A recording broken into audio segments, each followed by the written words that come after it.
The date is September 26, 1998, 4:50 p.m.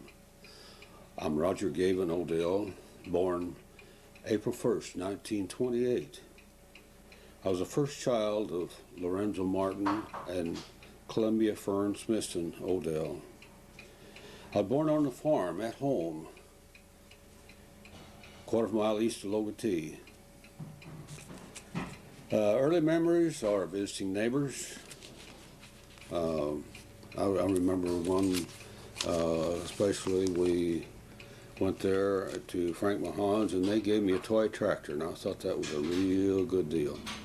That was when I was about 3 years old.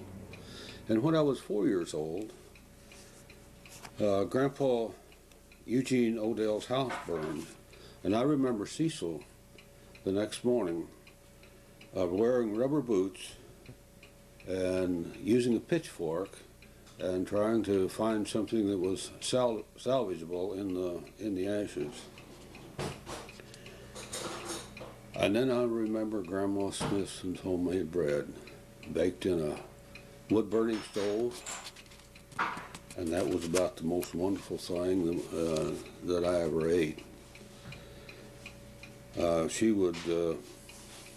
would stay with her, and she'd have bread in the oven, and she'd get it out of the oven, and I'd want some right now. And she would take a fork and tear me off a piece and put warm butter on it because she had no refrigeration. And I always thought her butter was wonderful because ours, we had an ice box, and our butter was hard, and hers spread more easily. Then I remember the steam engine coming down the road pulling a thrashing machine. It would come to our house, and my Grandpa Smithson was the engineer. In fact, that's the way my mother and father got together. Grandpa Smithson was the engineer in the early years, and my dad ran the thrashing machine. And I guess Grandpa told him he had an unmarried daughter at home, and so they got together. By the way, Grandpa Smithson let me blow the whistle on that steam engine. I thought I was big time. And Grandpa Smithson also was a part-time blacksmith. He'd heat metal in his forge, red hot, and then shape it with a hammer on an anvil. And I thought that was a real big deal too. And I remember getting stuck on a corduroy road, going uphill on a real muddy road, and they would lay tree trunks, small ones, like 3 inches, side by side, crossways on the road. But going uphill, the tires were slick, and we had to get a team of horses to pull us up. Then I remember another one when I was about 5 years old, that I wanted a nickel candy bar. That was in the Depression. Dad pulled 3 pennies out of his pocket. He said, "Son, this is all the money I got in the world." And then we had an old Fordson tractor. It was real cantankerous. And I remember Dad in the wintertime putting corn cobs under it and lighting a fire to warm up the oil so we could crank it. Of course, there was no starter. It was cranked with a crank. Of course, we had no indoor plumbing. The drinking water was kept in a bucket with a dipper. You drank out of the dipper. The next one just came, drank out of the same dipper. And you got it through, you put it back in the bucket. And the old house was so cold that in the wintertime, when you get up in the morning and the fire had gone down, why the water bucket would have a little skim of ice on it. You'd have to break that to get your drink. Of course, with no plumbing, you took a bath in a wash tub on Saturday night behind the kitchen stove, whether you needed it or not. And we had a 3-holer behind the chicken house. Of course, in the wintertime at night, you used a thunder mug, which was under the side of the bed. And I remember going to church with a horse and buggy. the roads were so muddy, we knew the old 27 Chevrolet couldn't make it, so we went in a horse and buggy. My family consisted of father and mother and me until I was 7 years old. Then we got a 35 model called Joe Richard. I was, I suppose, dumb at that time. I didn't have any idea that we were going to have an addition to the family. And I just believed Dad when he said the doctor brought him, because he was born there at home too.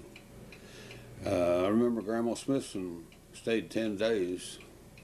At that time, they kept new mothers in bed for 10 days. And as boys, when we were growing up, we always got along fairly well, except when we were fighting. I liked to boss Joe, and he didn't think that was a good idea. I remember one time I wanted him to help me bag up some ear corn. I'd scoop it, and he'd hold the bag. And he said, "No, don't have time." I said, "What do you got to do?" He said, "I got a new whistle, and I've got to blow it." And another time he got aggravated with me, and he threw a table fork at me. I turned my head, and it stuck in the back of my head. And in grade school, I had a teacher, Mr. Satterwhite, for first 3 grades. Of course, there was no kindergarten at that time. I was scared to death of that man, because he'd whip you if he caught you whispering twice in 1 week. But I really learned basics of math, reading, and all that sort of thing. Usually I was, in grade school, I was the only one in class. That means I was the smartest one, also the dumbest. The next teacher I had for grades 4, 5, 6, and 7 was E.M. Johnson. He told us on the first day that M meant Mr. Of course, he really wasn't a real stern teacher. He was more of a buddy to the students, and he taught us very well. He was, by the way, Aunt Leona, husband, Dad's sister. Had Mrs. Moore, an older lady, and that was a wasted year. I didn't do a great deal. I was the only one in class, so I always was top of the class. Of course, now this was a local T school. That was a one-room school, 1 teacher, 30 students. Heated the whole school with an old coal furnace. And we had desks that were in rows fastened to the floor, not movable as they are today. Outside toilets, of course.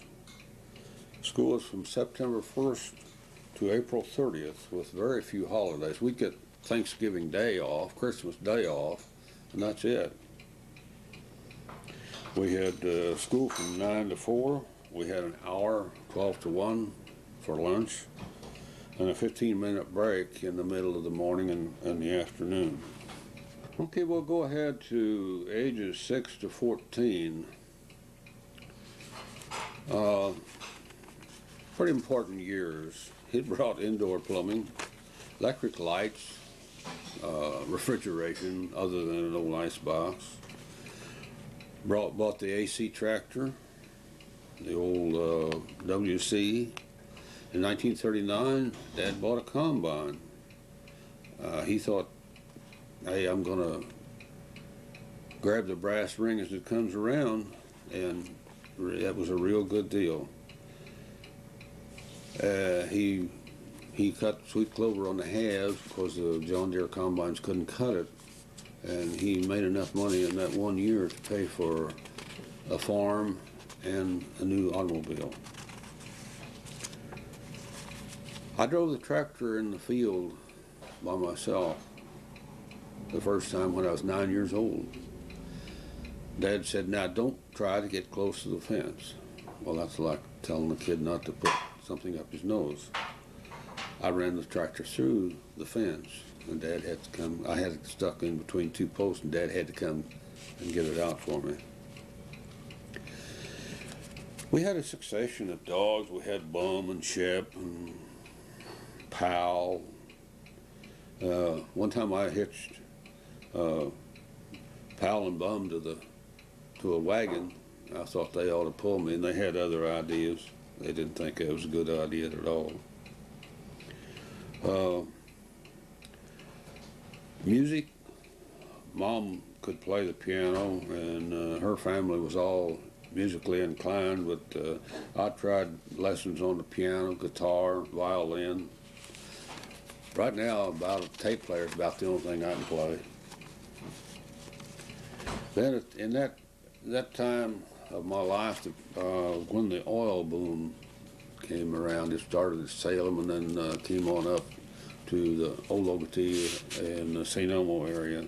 It brought people from Oklahoma and Texas who had different ideas, different speech, different work habits, and they brought a lot of different things into our community. The local people also worked in the oil fields, both in the drilling and production, and the oil finally brought an end to the Great Depression. Life and leisure time. Of course, now you know these people were farmers and they worked from Kansas to Kansas, and they didn't have a great deal of social life except on Sunday after church. Of course, now Mom didn't believe in too many things on Sunday. You couldn't go fishing. You weren't supposed to go swimming. Of course, we did. And most of all, Dad would not farm on Sunday. He would not start a tractor. He wouldn't work on machinery or anything. Usually on Sunday, I was with Don Benioff. After church, we'd go to my house or to his house. A lot of the time, the folks would be there too. And he and I were the best of buddies, and still are after we've both been married 50 years. Aunt Susie, Dad's sister, came on a train from Mount Vernon, where she lived. She would come on Saturday evening, stay all night, and Sunday evening she'd catch the train back to Mount Vernon. The old steam-powered trains would stop at every station if there was someone to get off or get on. Then other things, they would visit with their neighbors. Visiting was cheap, as no one had any money, so they'd get together and they'd play music or cards or checkers, read, or just visited. The early radios, of course, there were no TVs. The early radios were rather crude. They were large. The first one I remember, radio was probably 2 feet long by a foot square. Had 3 dials you had to tune. It had to have 2 different kind of batteries, like a car battery and what they call a B battery, which I don't think they even have anymore. And when we listened to that radio, we'd listen to the Grand Ole Opry, or, well, every night at supper time would be Lum and Abner or Amos and Andy. Then other leisure times, a man would fish, not with a rod and reel, of course.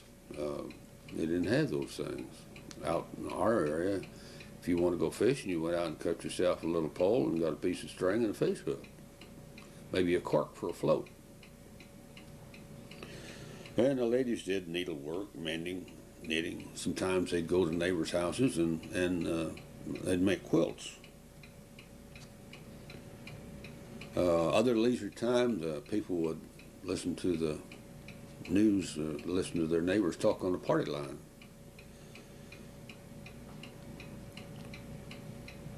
Once in a while, we'd see a movie. It was usually a Western. In the fall, we'd hunt nuts, like hickory nuts and walnuts. In the spring, we'd hunt spring flowers. There was a place north of the house that was called Bluebell Hill. We'd go out there and carry back a whole armful of bluebells. And we'd also in the spring hunt mushrooms and wild asparagus. And we made homemade ice cream occasionally. We had plenty of milk. And so Mom developed a recipe for it, and that's a recipe that we still use today. Martha made some improvements in it, but it's the basic recipe. Sometimes we just drove around on Sunday afternoon. Gas was cheap too. At the cut rate station, you get 7 gallons for $1. Farming in my early life was a lot different from it is now. Most of the machines, of course, were pulled by horses. The tractor plowed and maybe a disc, but the corn planter and the cultivator and everything was powered by horses. We had 4 horses. One was named Easter and one was Dancer. Those were the last 2 we had. And I remember Dad made a seat on the front of the old cultivator right behind the horses for me to ride along, and I rode many a mile there. The cows were milked by hand night and morning, of course, and then the milk was separated into cream and skim milk by a hand crank machine called, of course, a separator. The skim milk was fed to the hogs, and the cream, then when the can was full, was shipped by train to Chicago. And within 3 days, our empty cream can would come back on the train to the depot in Logatee, and then about the next day we'd get our cream check. And that's one of the things we had to for cash money. Hogs ate, of course, corn and skim milk and kitchen garbage and other things that just most anything you can think of a hog would eat. And when they're grown, they were shipped to stockyards in East St. Louis. Clarence Stein was hauled stock, hogs, cattle, even chickens to East St. Louis every Monday night. If you had something to ship, you just call Mildred and say, "Hey, have Clarence stop by. I got so and so to ship." Then the chickens, of course, ate corn and oats, plus some commercial protein feed. Produced eggs that were clean, packed in 30 dozen egg cases, and taken to town where we traded them. You might say traded them for groceries, for staples. Food on the farm was simple but plentiful. Even during the Great Depression, we always had plenty to eat. Our diet was heavy on red meat, fried in animal fat, but it was okay since, they hadn't invented cholesterol then. A typical breakfast included fried eggs, meat, gravy, cereal. Big breakfast, of course, you'd already had milked the cows and fed the chickens and fed the horses and all that sort of thing. Lunch, dinner on the farm, of course, would include meat, home canned vegetables, potatoes and gravy, bread and butter, so forth. Supper on the farm was a repeat of the noon meal. Of course, Mom would have some kind of dessert. We'd have canned peaches or chocolate pudding or homemade pie or something like that. We grew all our own vegetables in the garden. Mom canned what she needed during the winter. She also canned beef. And some people can pork, things like that. Clean that in the winter because in warm weather we didn't have any refrigeration, no freezers or anything, so we had to have it preserved in cans. Mom always churned her own butter too. She'd take cream out of the cream can, set by the separator, and had it churned with a crank on it, and we made our own butter, and that was pretty good. We baked our own bread. Of course, milk was fresh, morning and evening. The only feed we bought regular from the grocery store were staples like flour, sugar, vinegar, salt, things like that. Apples and vegetables such as cabbage, turnips, things like that were in the fall. You'd lay them on the ground, put a bunch of straw over them, and then mound dirt up over that, and that would keep them from freezing. They'd keep real good. You had crisp apples at Christmas time. While we're on the subject of food, why in the 1930s we butchered our own meat on the farm. 3 or 4 neighbors would come over in the early morning to butcher and work up the meat. They had a 60-gallon cast iron kettle which was filled with water, and then a fire was built under it. While the water was heating, the men would go and shoot 3 or 4 hogs, and then drag them up to where they were going to butcher. And then the hot water was put in a wooden barrel, and the hogs were dipped in this wooden barrel, first the one end and then the other, to loosen the hair, and then the hair was all scraped off, and the hog was hung up to be gutted and trimmed up. And then they'd cut it up into hams, shoulders, bacons, and so forth. The trimmings were ground into sausage by a crank meat grinder. Once in a while they would hook that crank onto the back wheel of a car, and boy, you had the ultimate in the power grinders, and it would really turn it. The hams and bacon were salted and pretty heavily, and wrapped in brown paper and hung out in the smokehouse where the varmints couldn't get at it, and they'd keep for several months that way.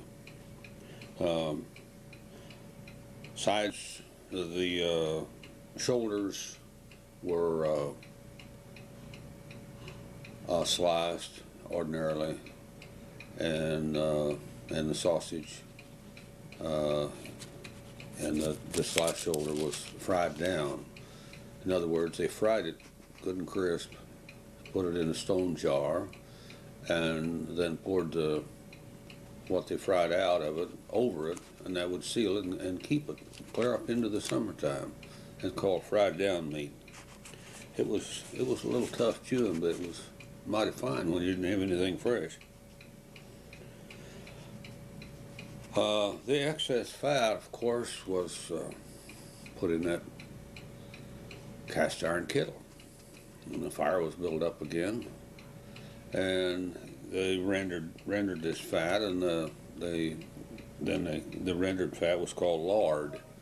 They'd take the cracklings out of it, which was what was left after the lard was fried out, and of course used that for shortening.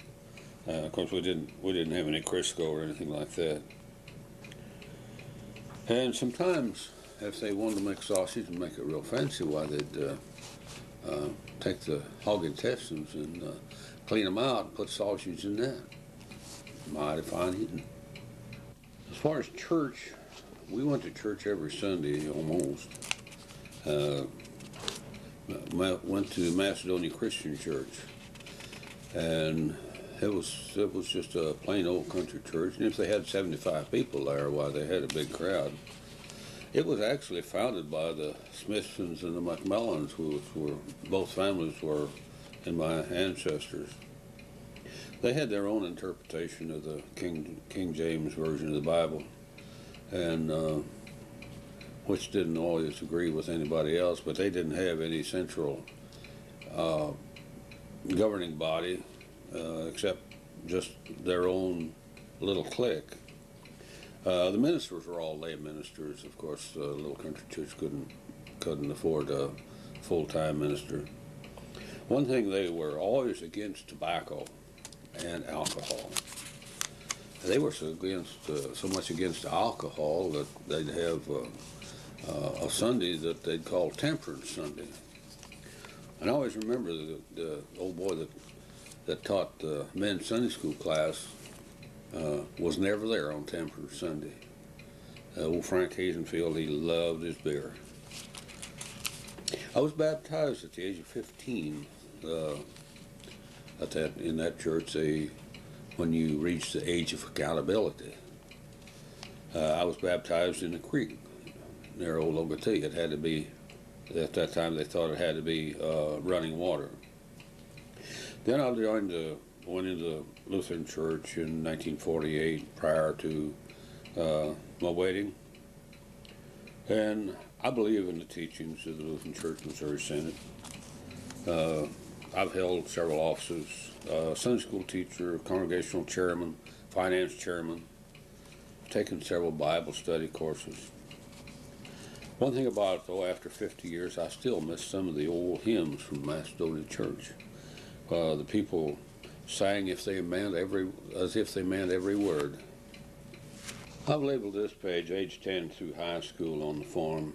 The first utility vehicle we had was a cut-down Model T Ford that just someone had made a truck out of. I sort of learned driving that old Model T. And the second one was a Model A Ford. It was a coupe, complete with rumble seat.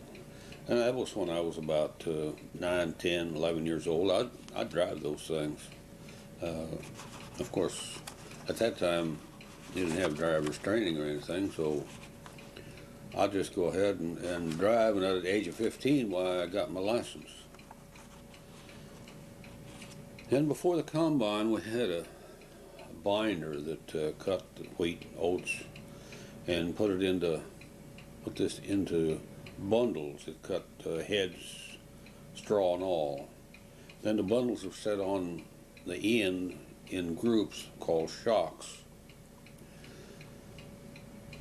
And then when it came time to thrash, the thrashing machine would come, and a group of, they call it a ring of thrashing.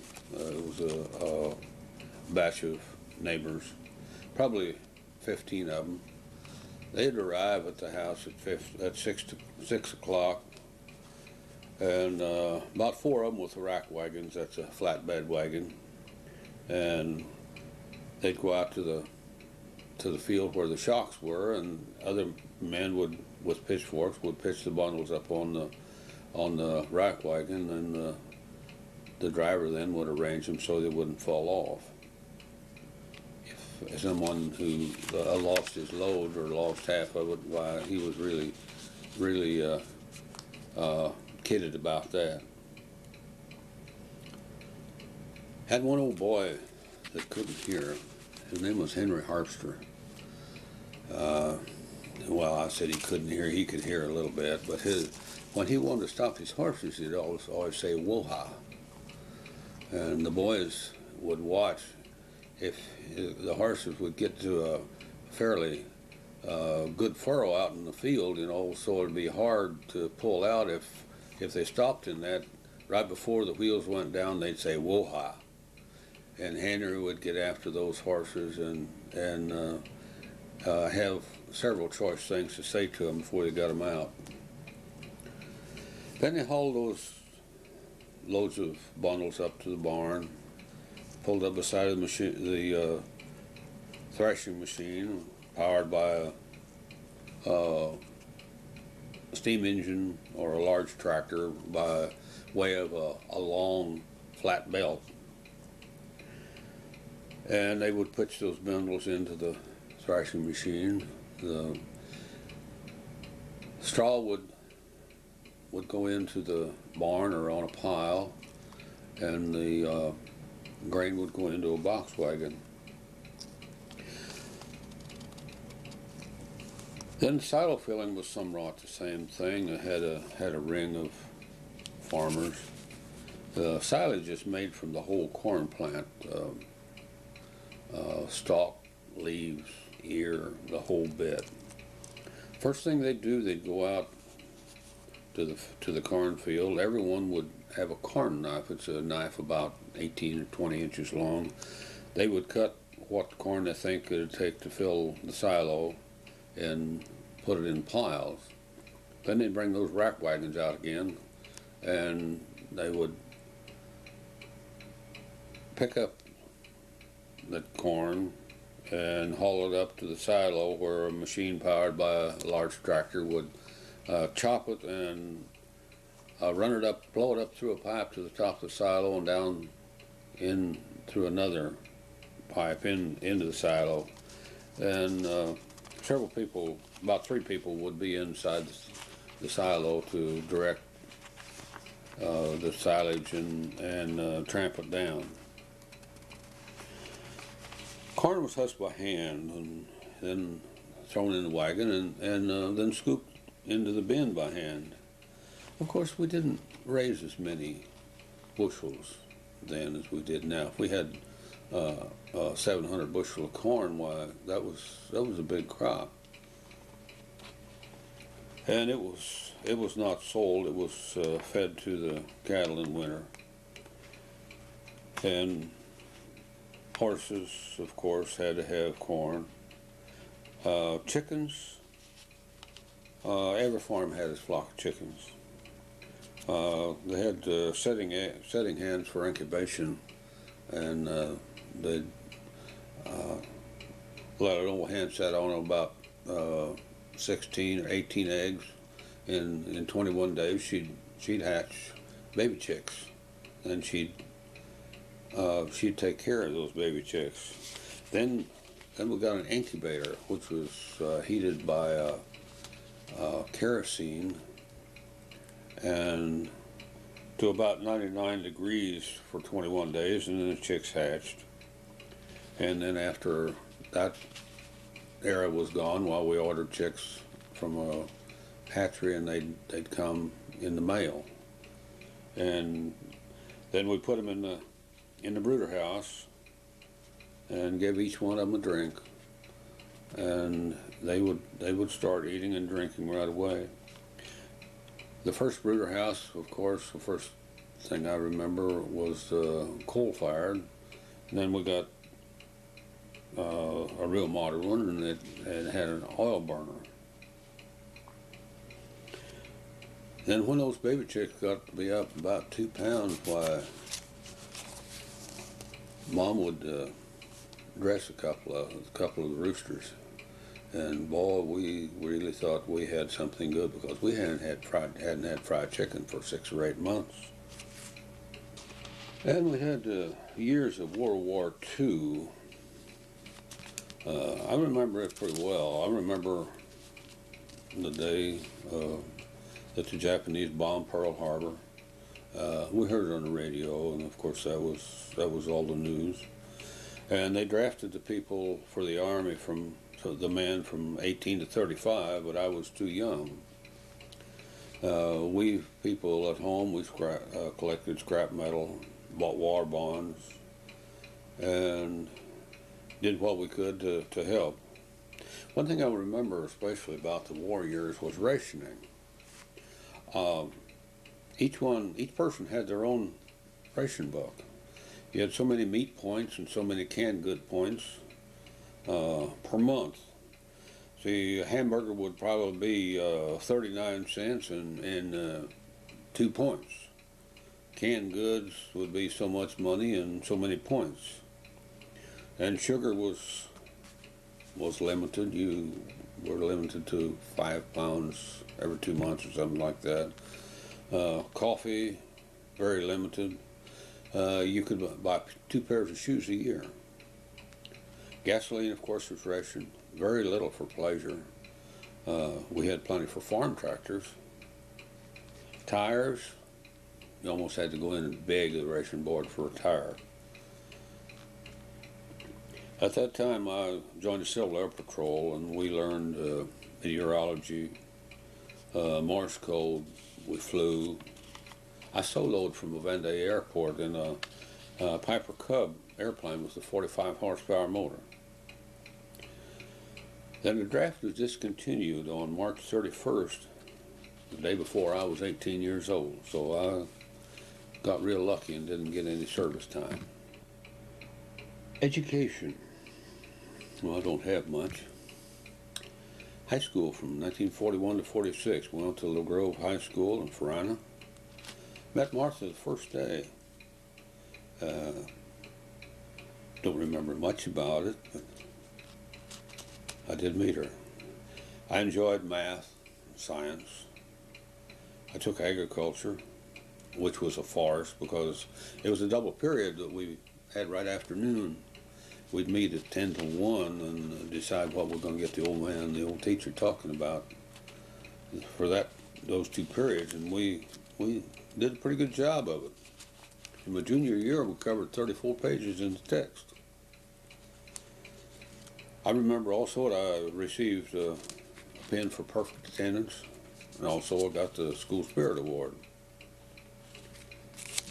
I enjoyed acting in class plays and attending basketball games and things like that. Then I went to Illinois State Normal University one term. Tuition for the semester was $32.50. I took agriculture, and I found out that goofing off that we did in Little Grove High School left me lacking in basic agriculture know-how. So I didn't enjoy that too much. I went up for wrestling, and I joined the men's glee club. We went on some trips and sang in different high schools. This is the first time I was ever out on my own, away from home. It was a real learning experience. I always had Mom and Dad to look after me before and bossed me around. But hey, I was on my own, and I learned the hard way on a few things. Different work I've done. First job was school teacher. I attended the 1 year of normal school, and I didn't want to go back. And there was a shortage of school teachers, so they were given emergency certificates. I said, hey, I'd do that. Of course, when you're 18, 19 years old, you know everything. And so I got a job at Pleasant Grove School, one-room school. I had 5 boys in grades 1 to 8. I don't know who learned more, me or them.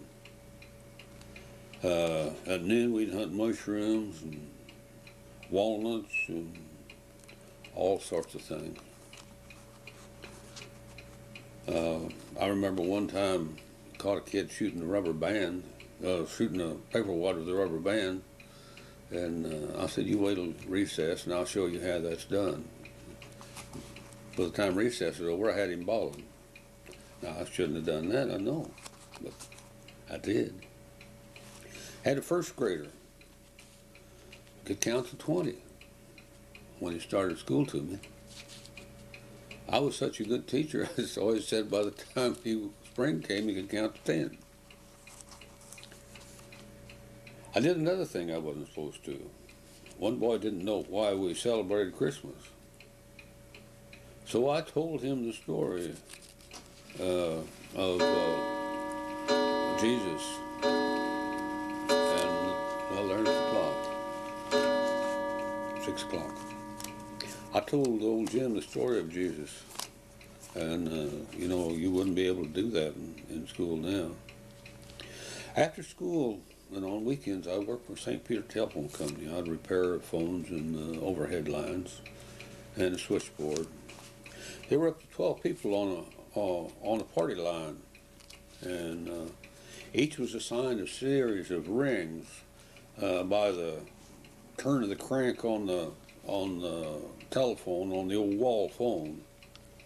A series of longs and shorts. I remember our ring at home was long and short, and Uncle Gay's was short and long.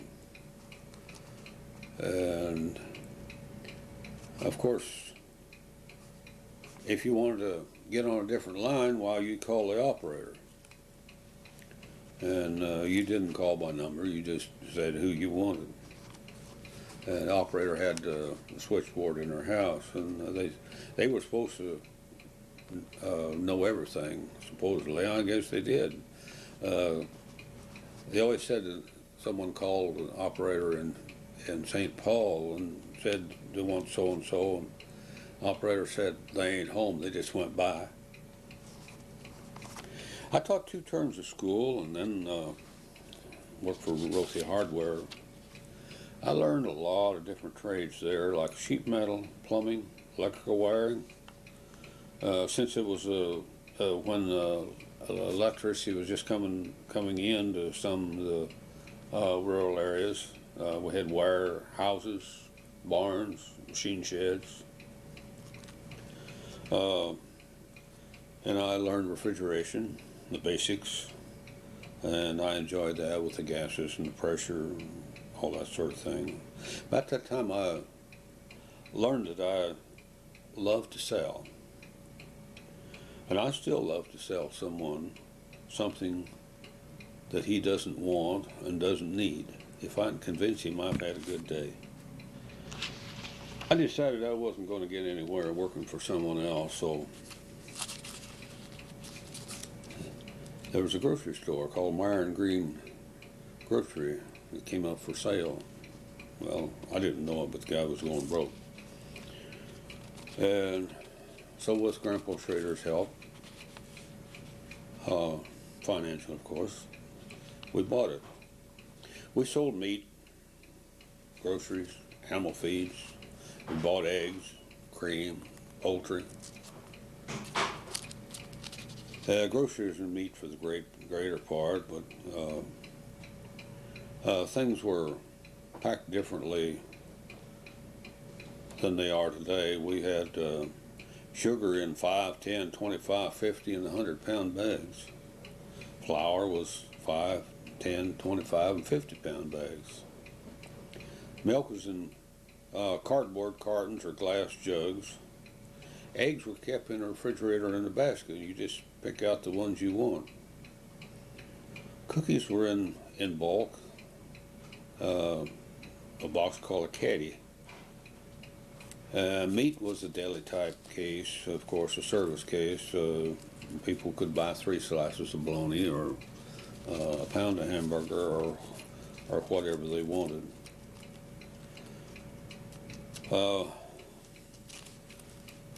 Most of the eggs that we bought were brought in 30 dozen cases. Of course, some people would bring in some in a basket, loose, or they'd bring in a small case. Those in a basket or a small case had to be transferred into 30 dozen cases. On one Saturday, we bought 110 30 dozen cases of eggs.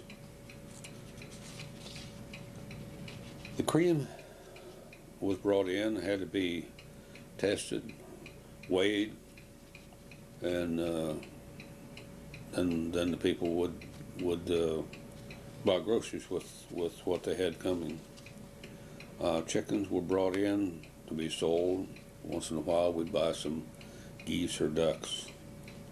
We had a feed warehouse. We bought feed in carload lots. It was full of pep feed. We'd order a carload of feed, of assorted feeds, like hog feed and chicken feed and cattle feed.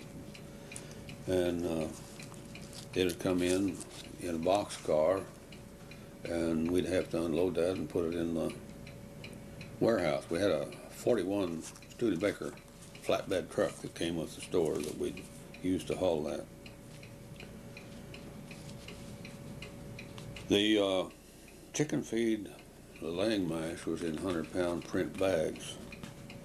And the ladies would take this nice print and make dresses out of them if they'd find two or three the same, you know.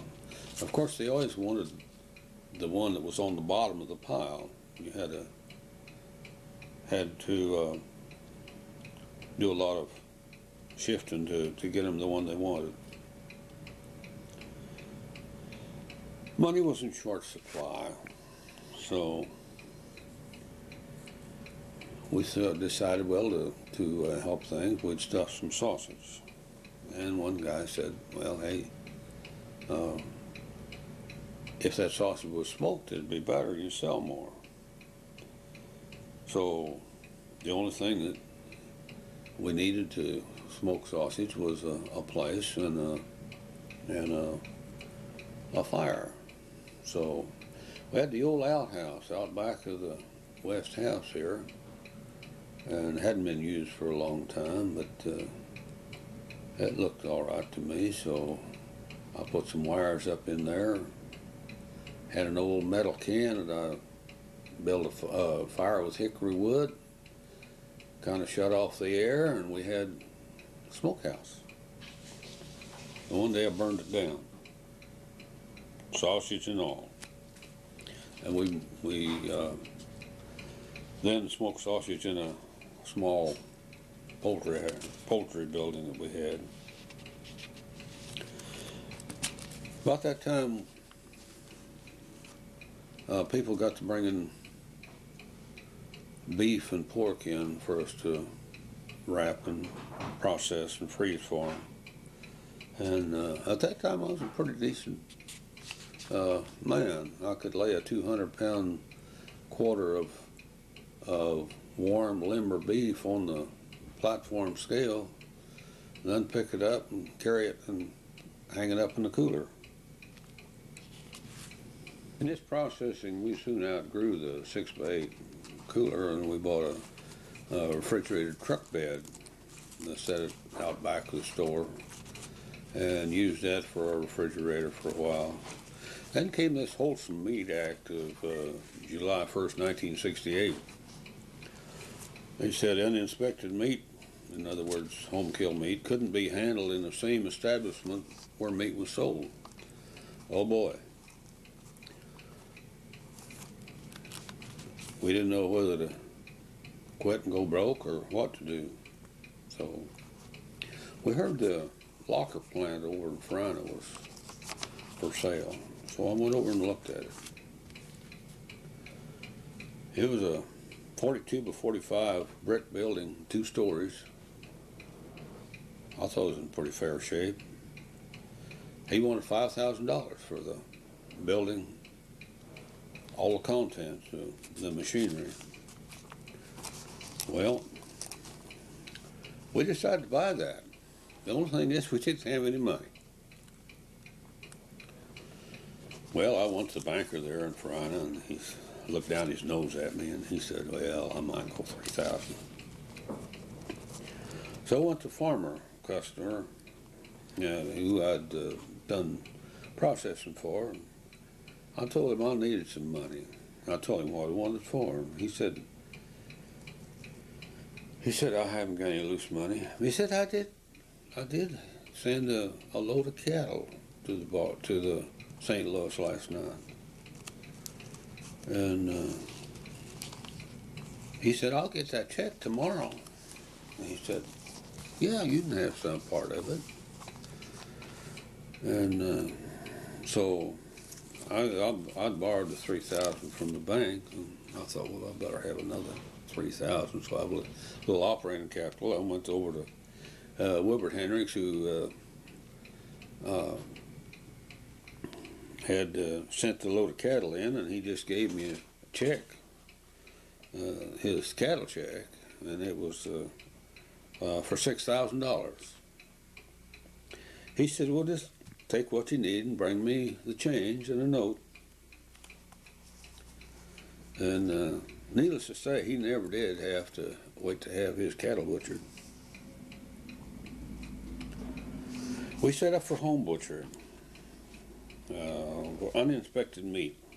The only thing we couldn't do was sell meat, and I'd been selling meat for 20 years and I didn't care to do that anymore anyway, so it went all right. And soon there was a demand for people to butcher, do the butchering on the farm. So we built gin poles on an old pickup truck I had, and so we went out to the farm. I remember the first one I butchered with those gin poles. I went out to Ray Siggers. He'd called and said he had a emergency butchering job. So I said, "Hey, I don't know much about it, Ray." I said, "Is anybody out there to help me?" Oh, he said, "There's 2 or 3 of us here." So I goes out with all my tools and everything. I was going to be a big butcher. Okay, got there, I shot the animal, and Ray said, he said, "I got to go to town." The other guy said, "Hey, I got to go home and mow the lawn." There I sat, or stood, with a dead steer sitting there, laying there. I thought, "Oh, buddy, now's the time you're going to have to learn how to butcher."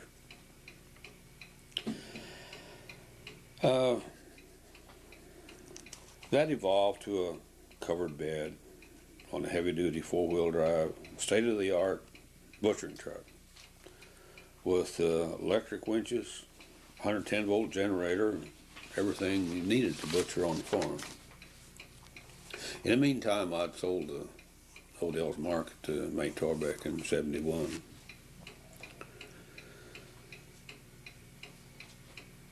We did a $35,000 remodeling job in '78 and built in a 5 by 8 foot smoker, cured meat cooler, and put fiberglass on all the walls.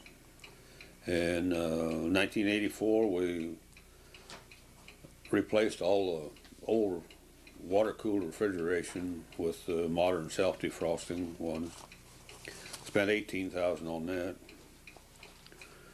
And at that time, we employed 8 people, and we processed from 10 to 12,000 pounds of meat a week, pork and beef mostly. I remember one time, I never had too much trouble with inspectors because I always tried to keep everything clean and neat. But the federal government has hired a bunch of minorities, of course. They always want to do that. And they had a fellow from India who was a federal inspector, and the only thing he knew was what he'd read in his book. He knew nothing about the meat industry. I knew he was coming, and I knew he was rough. So he got there, and I was prepared for him. Everybody else was looking away, and I let him see that I had a .22 pistol in a shoulder holster. We passed with flying colors. Arthritis kind of went to work on me, and we sold the business to Allen Stock in 1991 for $67,000. And after about 6 months of retirement, Mom said, well, I always say she'd had it, but she didn't, of course, but it makes a good story. Till death do us part. It's fine, but 24 hours a day is ridiculous. So I went to work part-time at St. Peter Market. The owner, Andy Drews, had just bought it. He was an insurance man. He just bought it to keep it from closing. And he wanted me to help him get it off the ground. Well, I worked for him for 7 years, and I thought if it wasn't off the ground then, why, it could just drag. We started serving fried chicken and potato salad and deli sandwiches and all that sort of thing, and I think we did a pretty good job. In March of '98, my left leg gave out, so I retired. What do I remember about transportation? When I was a young lad, we had a dirt road, of course, in front of the house. I remember people getting stuck in that dirt road, and they'd come up even in the middle of the night and have Dad go out and harness the horses and pull them through a mud hole. And of course, like I've said before, I can remember going to church in a horse and buggy. And I remember to inner space, well, man going to the moon. So I think that's quite a span. I've ridden in a Model T Ford on dirt roads and rode to Europe on a DC-10.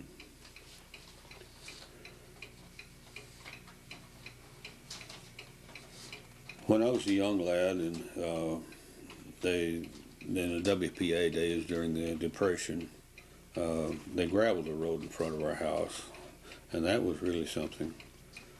And Dad would go out with a team of horses and level off the ruts. The gravel they'd make ruts in the gravel, and Dad would level that off. During the mid-30s, our road, they made Route 185. I remember that. That's when I saw my first crawler tractor. It was about 1935. I remember steam passenger trains stopping at Logotee. There were 2 northbound and 2 southbound per day. Fare from Logotee to St. Peter was a dime. There were also freight trains called locals that delivered freight cars to the local sidings. Also picked up cans of cream and cases of eggs and so forth, and delivered freight too large for the mail. Of course, that was for UPS. Freight trains all had cabooses, by the way. The trucks all had 4 or 6 tires. There weren't any semis or 18-wheelers. It was a rare thing to see a plane. I saw a Zeppelin, my first, when I was in the 5th grade. As I said before, I met Mom, Martha Lou Schrader, first day of high school. We had our first date January 8, 1943. We saw a movie in St. Elmo. We dated fairly often, and we got real serious, and married October 23rd, 1948, when we were both 20. I had to take Mom along to sign the license. Rich was born the following August at Mark Greer Hospital in Vandalia. Kathy was born November 20th, 1952, and Jim March 26, 1959. Kids were growing up, were very busy. The kids worked in the grocery store to earn their spending money. I didn't give them just give them money. I made them earn it. And we had a little time for fishing and camping and so forth. Mom was kept busy cooking, washing, and ironing. We always had plenty of good food and clean clothes. Kids attended St. Peter Lutheran Grade School and La Grove High School. Each has a college degree and a good job. Each is respected in his or her field, and each works hard to keep that respect. I just tried to teach them to work hard, do their share and a bit more, and working a few minutes extra without expecting extra pay is a good way to impress employers. My father, Lorenzo Martin Odell, was the son of Eugene Odell and Reddy Kreider. He's the most caring and gentle man I ever knew.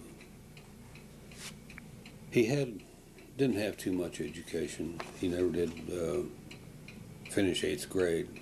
He had to help harvest the corn in the fall before he went to school, and then when it was time to work in the field in the spring, he had to quit. He didn't have much formal education, but he knew how to figure in his head, and he could meet a lot of educated people that way. He served as Sunday school superintendent, Logotee school director, and various other community service jobs. His belief in farming a moderate amount of land and during a well, made him successful and financial independent. And he was always ready to help someone who needed help. He began helping us process meat at the grocery store and then moved to Friday and helped over there at the locker plant. A heart attack in his early 60s left him somewhat frail and diabetic. He still worked all he could, and then he was hospitalized with, they said, a sore toe. And while he was there, the inactivity caused his circulation problems in his legs, and then he had to have a surgery. And I remember the day of the surgery. Joe and I were there, and he said, true to form, said, "You boys go on home so you'll be there before dark." I didn't see him alive again as he died the next morning. My mother, Columbia Fern Smithson, Odell, was the daughter of Joe Klein Smithson and Mary McMillan. She did very well in school and learned at an early age to appreciate music. She played the piano and accompanied her brothers who played the violin, banjo, and so forth. She also played the piano at the Macedonia Christian Church for many years, and had me at the age of 4 sing a solo in church.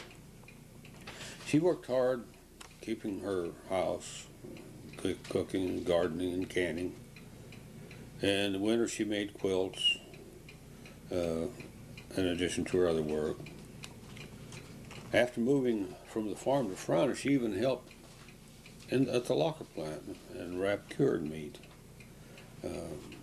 And she always helped care for the sick and visit the old and the less fortunate. She always had a phobia of nursing homes and worried she would someday be a resident in one. She worried needlessly, though, because she was killed in an auto accident in 1981.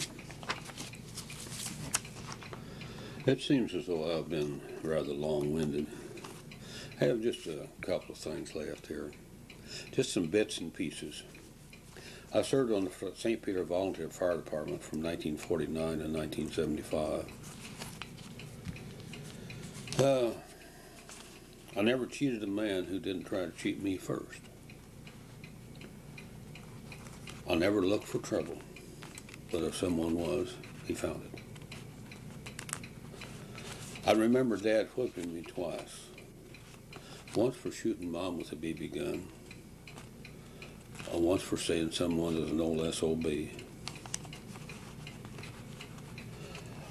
I sometimes wonder if the shock of a new sibling made me feel lonesome and begin overeating.